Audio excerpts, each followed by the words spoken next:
actually, according to some sayings, never left Jewish citizenship for 3,000 years. So others say 2,000 years, but different historians say different. But generally, it was a big aliyah at that time, and Ari gave like a great focus on the idea that we can now eat the fruits of Eretz Yisrael and we can have local agriculture. And he was living that space of combining heaven and earth, that your life should not be a separate mystical experience versus your daily lives, but your mystical experience should be engraved in your routine lives. So, and that's how he invented the Kabbalat Shabbat. Until then, we only basically had Ma'ariv.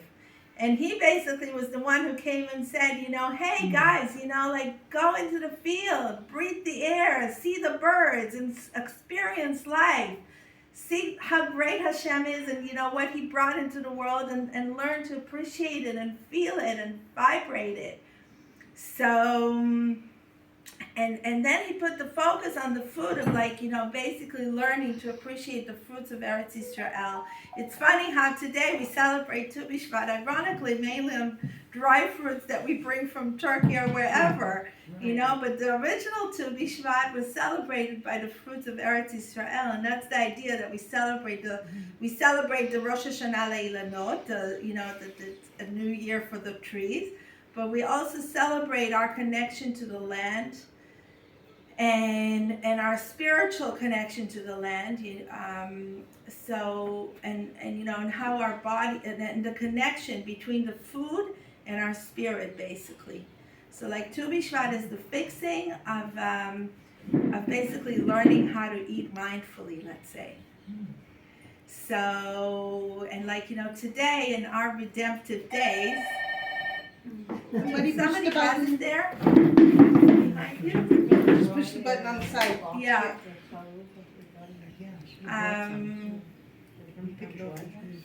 So, what was I saying? The redemptive days. Today's the redemptive days of the meditation. So our redemptive days, when everything is going back to that holistic place of combining the soul with the body, it's amazing to think how he basically brought it up to us back then, 500 years ago, and we're living it in a much greater time today. Hey, how are you? Good to see you. Okay, so basically we're eating according to the, a lot of people know it, but I'm just going to say it. We're eating according to an order, which is called Maga Esh, which is basically the order of how you make brachas on the food. So we start by mizanot, and also every food has a certain spiritual meaning to it. So for example, wheat is connected to wisdom, and according to some opinions, the etz da'at that was sinned with was wheat. So basically there's two kinds of wisdom or da'at in the world. We aspire to a holy da'at, to da'at Elokim. It says, how do we know the word da'at, what the word da'at means? According to the idea, the first time it's mentioned in the Torah, it's that Adam yada et Chava. Adam knew Eve. And what does it mean that he knew her? He knew her intimately. He knew her like a husband knows a wife. And I should say, I don't know, maybe like lovers know each other, because unfortunately when you say husband and wife, it's not automatically, the concept is not always positive. but basically like lovers know each other, or should know each other on all 5 different levels of the soul, and all our connection between our body and our soul, and there should be no secrets between husbands and wives, and that should be fixed in the world. And so we want to know Hashem on that level. We want to have Hashem engraved us on that level, that I shouldn't have to, think to be mindful, that I should want mindfulness to be my instinct. And that's how we, what do we say to our husbands, right? if like what like what do you want? If you love me, you would know what I wanted, right? Right?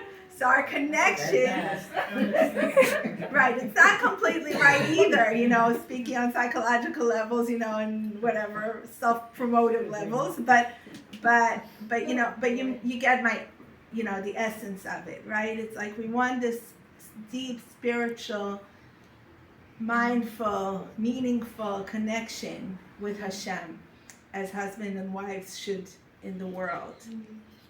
And actually, like in the metaphors, like it comes from Shir Shirin basically, but in general we have like different. Our connection with Hashem should be not only like husband and wife. I'll just mention it in a parenthesis, but also like brother and sister, and also like parents and children, and also like slave and master. Yeah, so we won't go into that now, but just in parentheses. But one of them is like husband and wife, and so we want this dot. This is what we're going to be meditating on as we make the bracha on mezonot. Is that we're asking Hashem, to mamish put into us the da'at, like every holiday is celebrated in a bit of a different way.